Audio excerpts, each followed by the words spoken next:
They called her invisible. They called her nobody. For 10 years, she walked through the same building day after day, wearing the same faded apron, carrying trays, mopping floors, and serving coffee to people who never even looked her in the eye. But the day the company's founder died, everything changed. And when the will was read, the entire boardroom fell silent. They never imagined who she really was. This is her story. Her name was Elena, though hardly anyone knew that. To most employees at Northwell Technologies, she was just the cafeteria lady. She arrived before sunrise and left after everyone else. Quiet, distant, forgettable. She served scrambled eggs and lukewarm coffee every morning, wiped ketchup stains from conference tables, and quietly cleaned up the messes others left behind. She never spoke unless spoken to. She never sat with the others during lunch breaks. She never laughed or gossiped or joined the birthday cakes in the lounge. Some whispered she was weird. Others said she was just painfully shy, but no one ever asked. In a company filled with innovation, fast money, and ambition, Elena was like a ghost. The executives barely acknowledged her. Interns left their trays on tables without a word. Some laughed behind her back because she still used a flip phone and wore the same worn-out sneakers every day. And yet, Elena never seemed to mind. When the marketing team got their $1 million campaign bonus, she quietly mopped the hallway outside their celebration room. When the HR director got promoted and brought champagne for the team, Elena was asked to clean up the broken glass after someone dropped a bottle. No complaints, no demands. She just did her job and disappeared into the background. There was only one person in the building who ever truly noticed her. His name was Mr. Malcolm Rowe, the founder and CEO. He was already in his late 70s when Elena was first hired. Every morning, without fail, he greeted her by name. "Elena, good morning," he'd say with a nod as he passed her in the hallway. He never asked her to serve him anything, never treated her like a servant. One day, years ago, she had spilled a tray of hot soup on the lobby carpet. Panicking, she tried to clean it before anyone noticed. Malcolm had seen everything, but instead of yelling, he quietly walked over, knelt beside her, and helped her wipe it up with napkins. That was the only day anyone ever saw her smile. And then, just like that, he was gone. Malcolm Rowe passed away in his sleep at the age of 83. The company held a memorial. Speeches were made. The new executive team, led by a much younger CEO, took over almost immediately. There were rumors of layoffs. A full rebranding was underway. Nobody had time for sadness. It was back to business. On a rainy Thursday afternoon, a black car pulled up outside the Northwell building. A man in the dark suit stepped out, holding a leather briefcase. His name was Charles Dunning, Malcolm Rowe's personal lawyer. He walked straight into the boardroom and said just one sentence: "Mr. Rowe's will is to be read now. All department heads must be present." The room filled with whispers. Was this about the stocks? His personal fortune? Maybe an offshore account no one knew about? Executives rushed in, some still holding Starbucks cups, others halfway through emails. No one, not a single soul, expected what happened next. As the lawyer began reading the will, there were the usual formalities. To his daughter, a house in Vermont. To his brother, a classic Mustang he'd spent decades restoring. To his golf buddy, his prized watch collection. But then, Charles paused, looked around the room, and said, "And to Elena Ruiz of the Northwell cafeteria staff, I leave the following." The room fell silent. My entire majority share in Northwell Technologies, amounting to 52% ownership of the company, my Manhattan penthouse, and a personal letter. Nobody breathed. The room exploded. "She's the cafeteria worker, right?" someone whispered. She doesn't even have a LinkedIn profile, another scoffed. The lawyer ignored them, opening a sealed envelope and handing it to Elena, who had been standing quietly in the corner the entire time. Nobody even noticed her walk in. Her hands trembled as she took the letter. She didn't say a word. And yet, there was something different about her now. A calm, a quiet power, something no one had seen before. And that was only the beginning. Elena didn't go home that night. Instead, she sat alone in the penthouse apartment she now owned, staring out over the glittering skyline of Manhattan, unsure if any of it was real. The walls of the suite were filled with paintings she'd once only seen in museum books. The furniture, sleek, modern, expensive, still carried Malcolm's quiet taste. In one corner of the living room, a small bonsai tree stood near the window. A note hung from its branch. "Elena, you'll know when it's time to trim it." Her eyes welled up. She had no idea he'd remembered. It was something she once told him long ago about how her grandfather taught her to care for bonsai trees. She hadn't touched one since leaving Mexico. For the first time in years, she allowed herself to cry, not from sadness, not from exhaustion, but from the overwhelming feeling of being seen.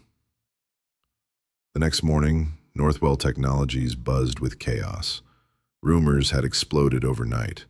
Was it a mistake? Did she forge something? Had Malcolm lost his mind before dying?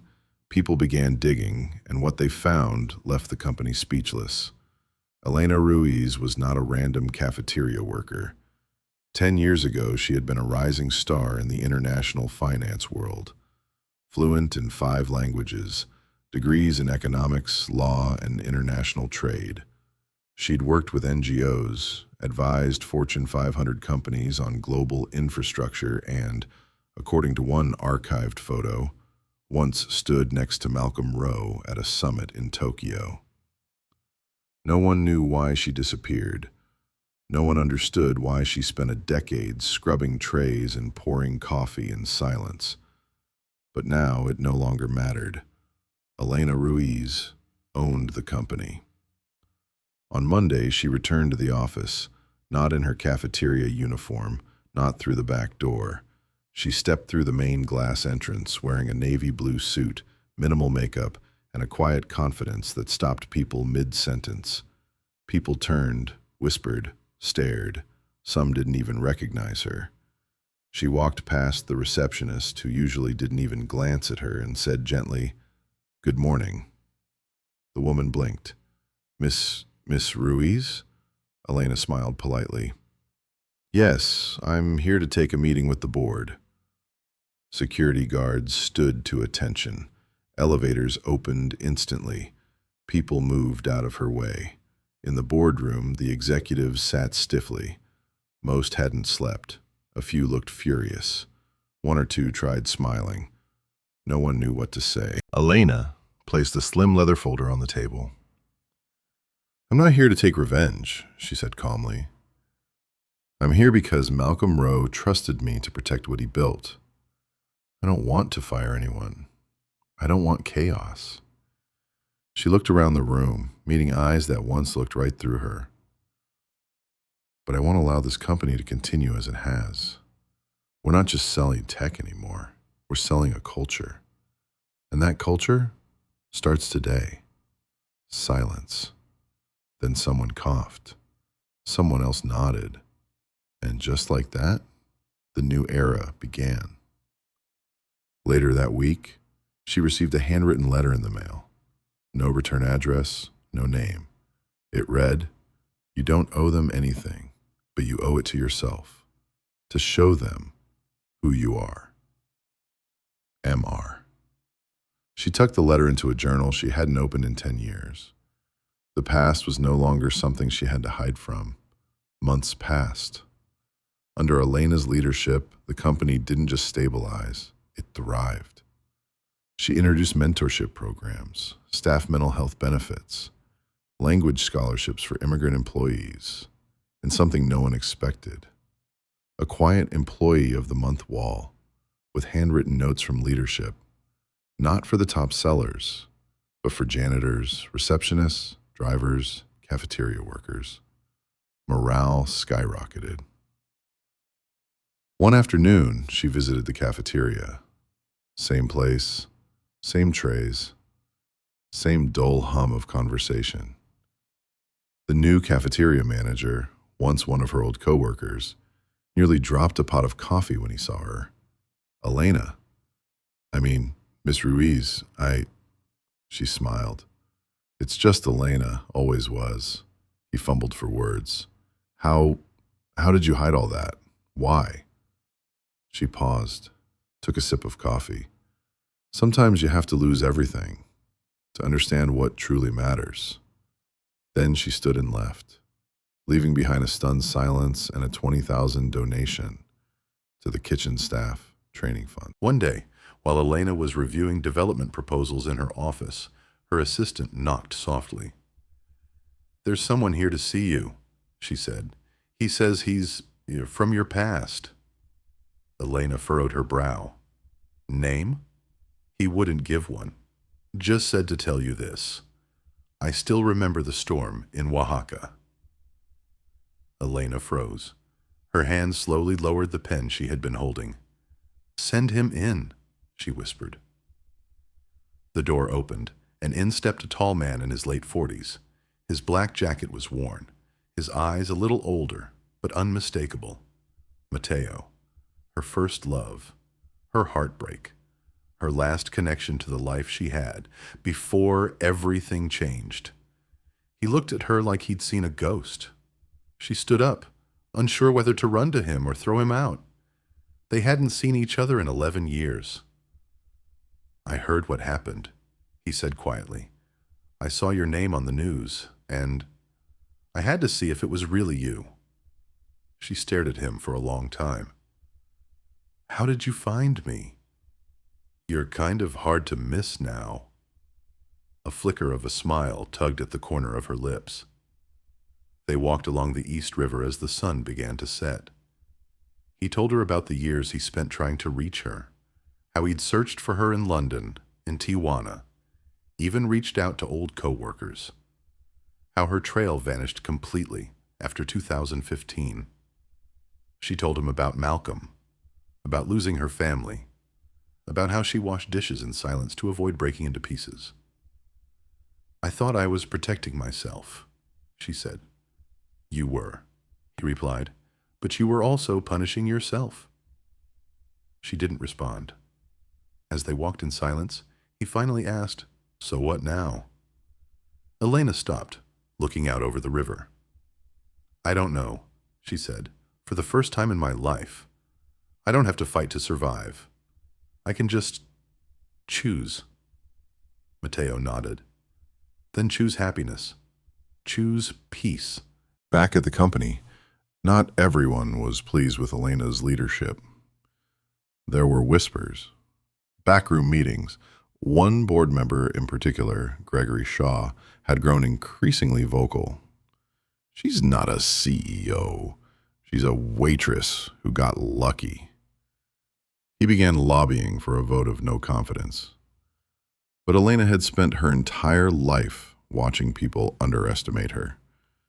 And she knew how to turn silence into strategy. She met with Gregory privately. You think I don't belong here? She said plainly. He didn't respond. You're not wrong, she continued. I didn't come up through Wall Street. I don't play golf. I didn't intern at McKinsey. But I understand people, and you'd be surprised how powerful that is. She stood up, dropped a thick report in front of him. This is our third quarter under my leadership. We've grown 18%. Investor confidence is up. Staff turnover is down 60%. And most importantly, she pulled out a single sheet of paper. This is a list of 16 partners who signed contracts because of me, personally. Not Northwell, not Malcolm, me. Gregory stared. Still want to call a vote? didn't. Months passed.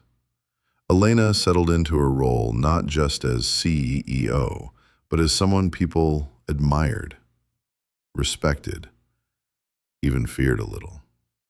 She kept Malcolm's vision alive, but she added her own: compassion, equity, second chances. And then an unexpected email arrived. Subject: request to interview you for a Netflix documentary. At first, she laughed. No one wants to watch a documentary about a cafeteria worker turned CEO, she told Mateo. Are you kidding? He grinned. That's exactly what they want. The interviews began.